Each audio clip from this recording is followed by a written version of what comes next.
Welcome to 5 Minute Salute. I'm your host, Chris Budihas, and joining me here in the studio is Kevin Miller with MPK Defense Consulting. Kevin, how are you? Chris, doing great. Great to be with you. Thanks for coming down. I appreciate it. So let's talk about you a little bit. So a Navy brat originally, and then you joined the...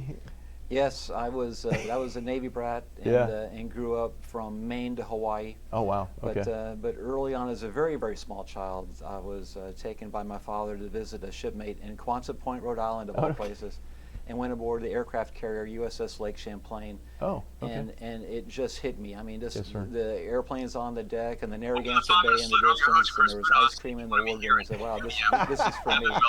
So the years through school and got a commission, and through the academy, through actually the University of Mississippi, Mississippi. ROTC. Oh, no kidding. Yes. Okay, awesome. Yeah. And commissioned in 1981, went to Pensacola for flight school.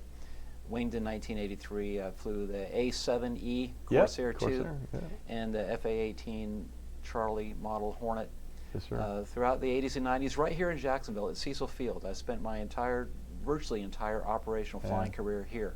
That's amazing. And it feels like home to us, so it's great to be home. Yeah, so no, I appreciate it. Thanks for your service to the nation.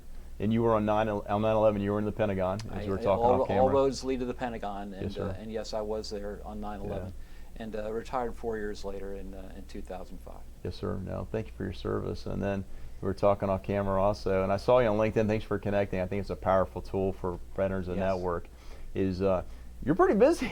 Yes. You're staying busy, very busy in retirement. So you want to talk about your consulting that you're doing, or we can talk about the book? So where do you want to take this conversation? Sure, well, we'll talk about the consulting, and I do defense consulting for clients, but something I enjoy doing is team building exercises with civilian companies that have an interest in how the military does things. I mean, the military performs at a high level. We know that. Yeah, yeah.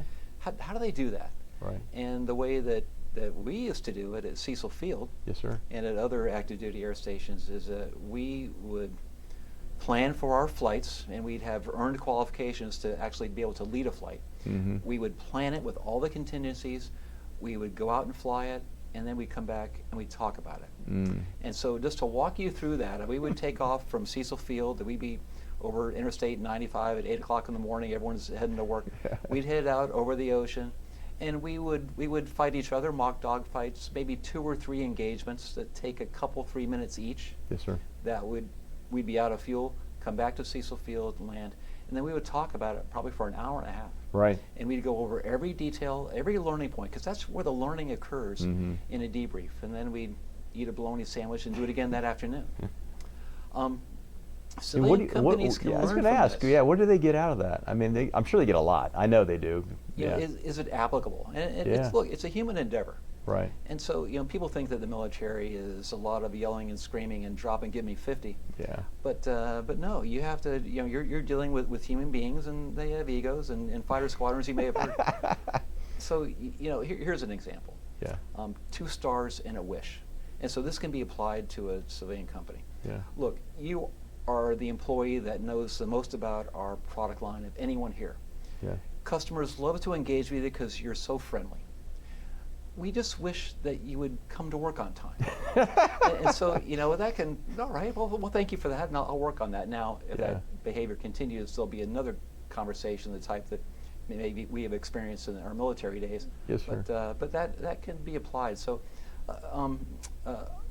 last year I gave a talk to the Florida Dental Association, and I said, look, you guys have major dental surgeries.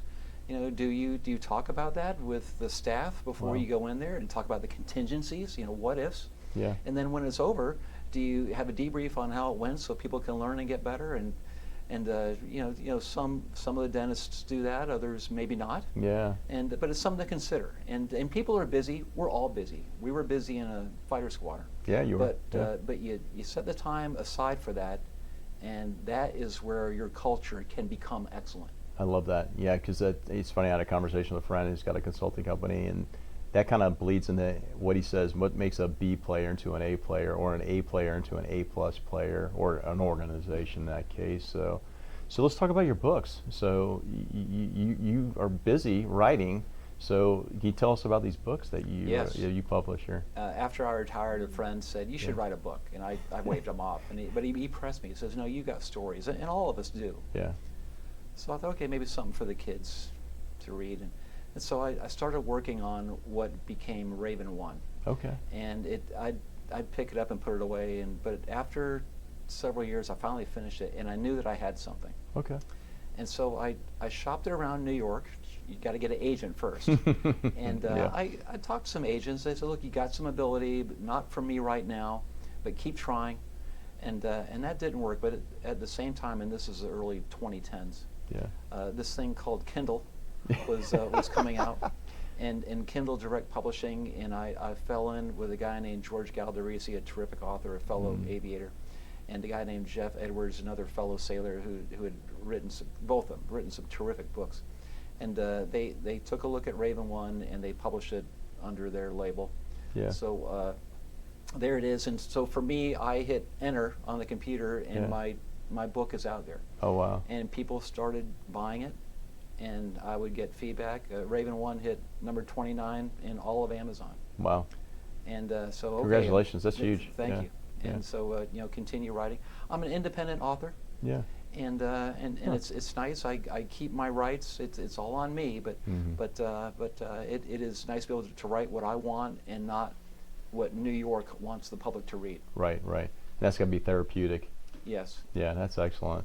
So how do folks find you, and then find your consulting company, and then find your series of books that you've written? Sure. Yeah. Kevin Miller on Amazon. Okay. The Raven 1 series. Okay. I've written another standalone historical fiction about the Battle of Midway. It's always been fascinating to me, and that book last year was awarded the Hemingway Award for excellence in historical fiction. My website is kevinmillerauthor.com. Okay. I'm on all the social media, Kevin Miller Author. Yes, sir. And but again, Amazon, Raven 1, Kevin Miller, they'll all come up. Yes, sir. No, thank you for your service to the nation. I appreciate you coming in the Chris. studio to talk about yourself and what you're doing in your post-military journey. Very aspirational for folks. I always tell them, people reach out, they're like, what should I do in retirement? I said, especially if you have a pension, it's choose your own adventure. What do you want to do? And I said, more importantly, when I started my list, I wrote what I didn't want to do, and then I wrote what I wanted to do. And the ability to do what you love is important, because in your case, I mean, you're passing a lot of knowledge on to generations, both in business and outside business, both through the literature that you write and then their consulting that you're doing. So that's awesome. It's great to be with you, Chris. Thanks so much. Yeah, thank you. Hey folks, if you like what you heard, check us out. We love to connect with you on LinkedIn or any other forms of social media. Please share this segment, and we'll see you at our next one. Live with gratitude.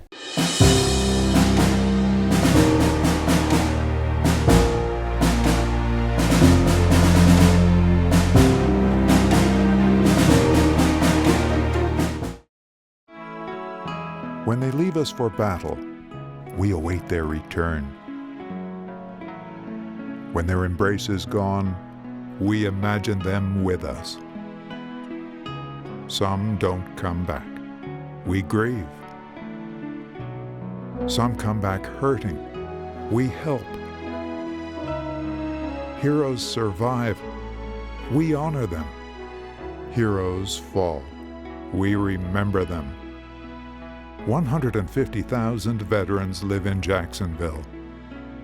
We serve them.